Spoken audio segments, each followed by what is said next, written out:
And those are, yeah, basically a synthesis situation. That would be, what did I call them? Or what did the game call them? Because they're actually in ZX. It's Albert, William, and Sergey, I believe, are the three. Either way, those are the three guys, the three wise men, if you remember from the ZX series.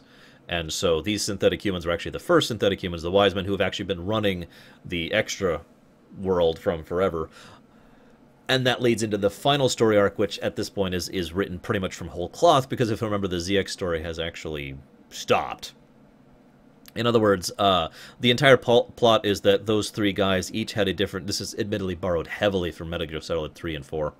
Each three of these had a different idea of how to enforce Roll's will. And again, if you're paying attention, Roll has such a huge impact on my Mega Man story.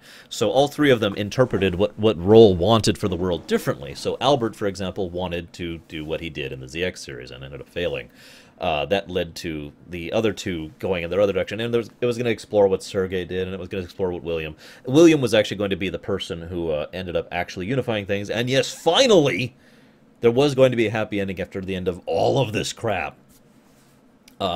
Which was, and the final scene of this whole thing was actually going to be a scene where they actually finally encounter, for the first time ever, interstellar life, species that are not humans, which are actually happen to be Virindi, as it turns out, who at this point in time are already aspects of the Empire, and therefore this area ends up joining with the Empire formally and fully. Blah blah blah blah. You get how it goes. So, any questions? I've been talking for like 2 hours.